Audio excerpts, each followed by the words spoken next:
As the holiday weekend nears, temperatures are rising near triple digits in the forecast. It's going to be hot and humid, but as we await fireworks, some of those storms out there could get loud as well. Thank you for joining us tonight at 6. I am Hoyt. And I'm Jurnee Taylor. Last night, Pine Bluff, in fact, experienced that just last night with wind gusts up to 50 miles per hour, leaving many waking up to damage in power outages. THV 11's Tanya Motorzitsky spent the day down in Pine Bluff talking to folks just out on the streets as they dealt with the heat while cleaning up.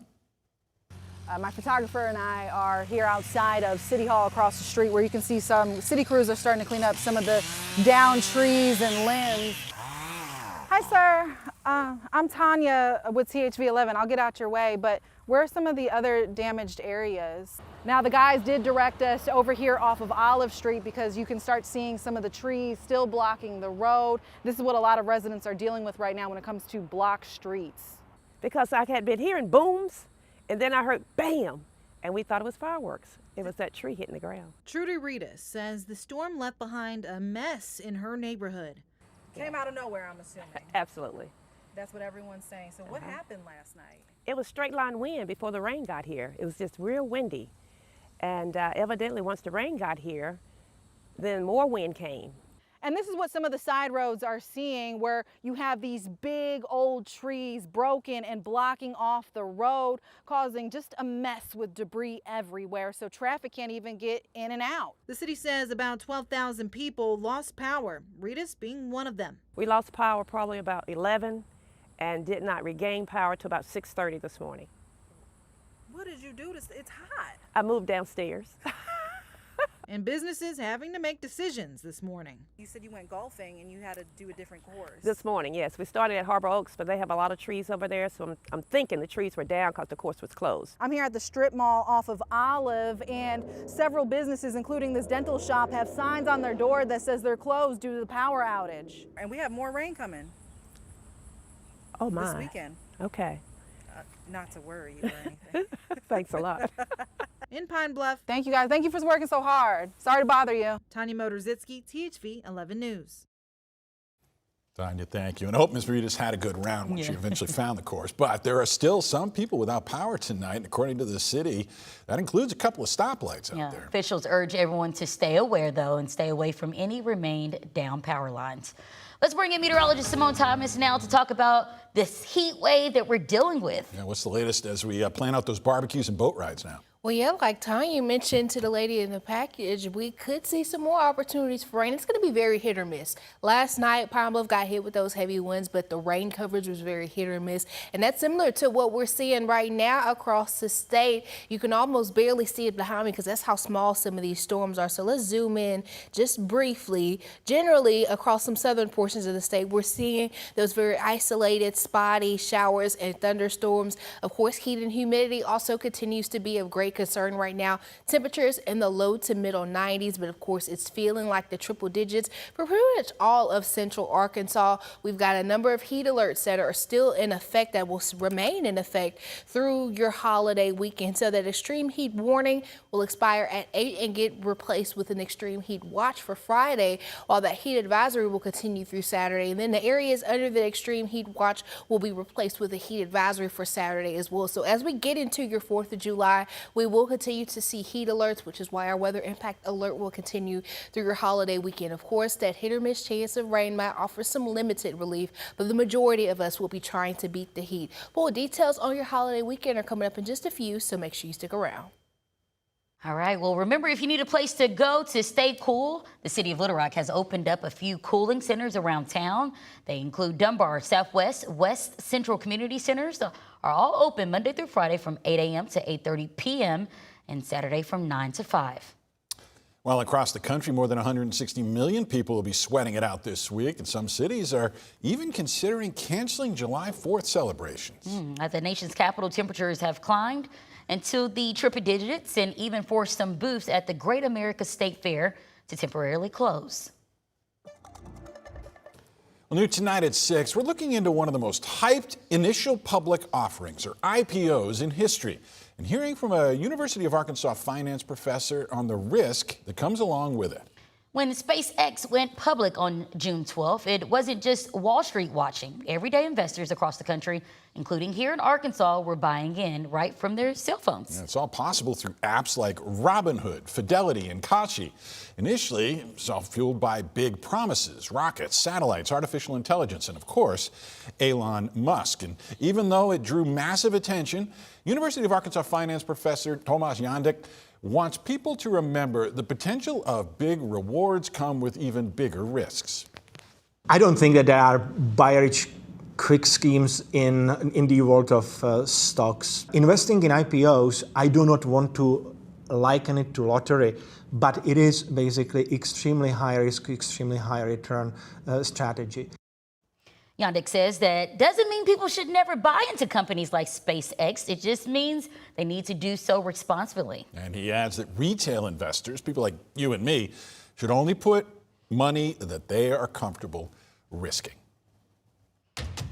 Well, tonight we're also hearing from one parent after changes to the state's Educational Freedom Account program, as some say they still have questions about the new rules. THV 11's Maya Ellison takes a closer look at what the changes mean for families across Arkansas and how some lawmakers are responding. If they are one of the more elite sports teams that not every student who tries out makes it, then that is prohibited from using EFA funds. Last month, the State Board of Education approved new rules for Arkansas's Educational Freedom Account program. State leaders say the changes are designed to provide clear guidance and greater accountability over how taxpayer dollars are spent. We also need to make sure that we have very clear guidances on what those purchases are that would qualify for an educational experience for your child. The updated rules now require pre-approval for many purchases that aren't considered core expenses.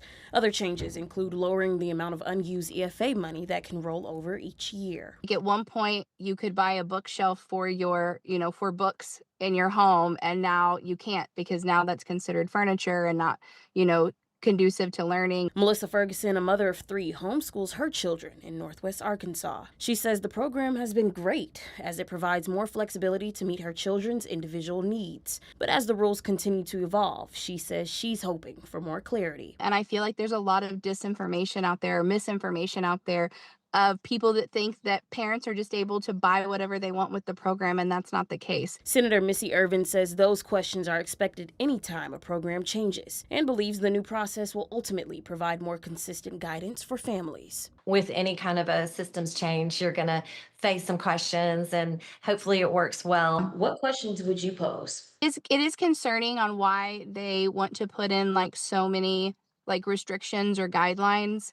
I feel like homeschool students should have the same opportunities that public school students have. I mean, if public school students are allowed to play in sports, even competition sports, or they're allowed to have clubs and after-school activities, then homeschool students should be allowed to do the same thing. In Little Rock, Maya Ellison, THV 11 News.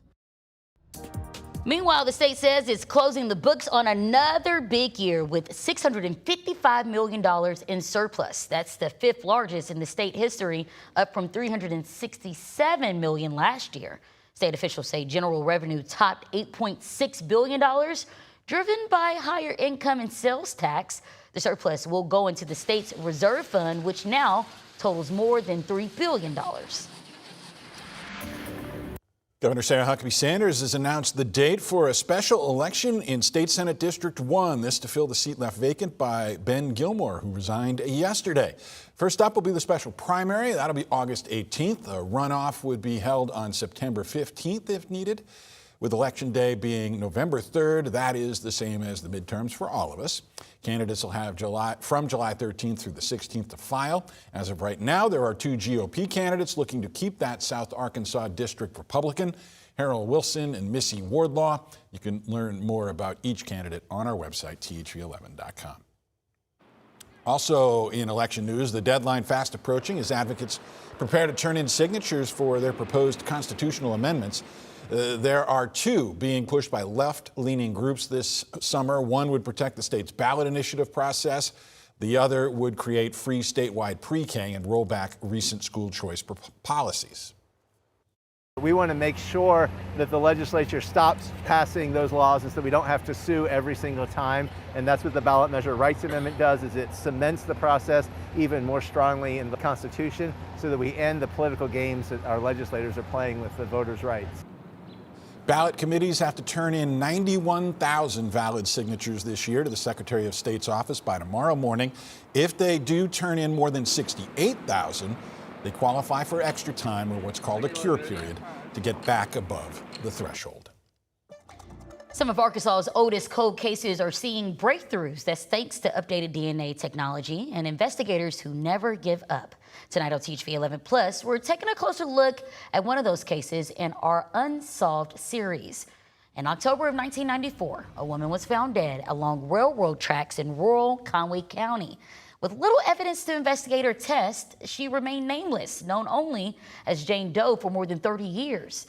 That's until earlier this spring when a forensic genealogist was able to find Jane Doe's family through public DNA sites, finally giving her a name.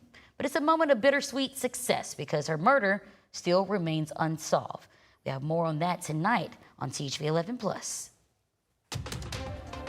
Well, as we approach the holiday weekend, we still got to battle the heat and humidity with rain coverage slowly picking up over the next couple of days. All of those details are coming up in 4 minutes.